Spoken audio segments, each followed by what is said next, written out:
मुजफ्फराबाद के नवाही दही इलाके पांचगरा में ट्रैक्टर के महंगे दामों और बैलों के नाज नखरों से आजिज काश्तकारों ने खेतों में हल जोतने के लिए मुतबादल तरीका ढूंढ निकाला है। ये काश्तकार जानवरों के चारे के हुसूल के लिए कदीमी तरीके के मुताबिक मगर बैलों की जगह गधों से हल जोत रहे हैं।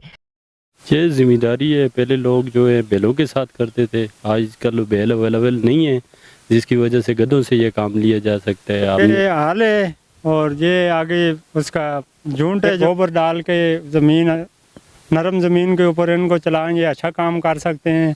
काश्तकारों का कहना है कि गधा बैल की निस्बत कमजोर मगर जरखेज और नरम जमीनों पर इनके इस्तेमाल से फसल की सूरत बेहतर नताइज हासिल किए जा सकते हैं।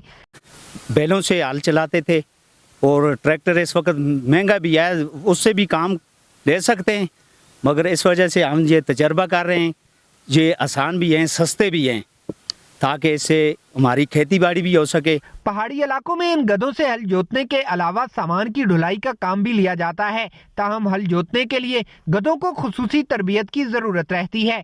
कैमरा टीम के साथ तकीउल हसन, सच न्यूज़, मुजफ्फराबाद, आजाद कश्मीर।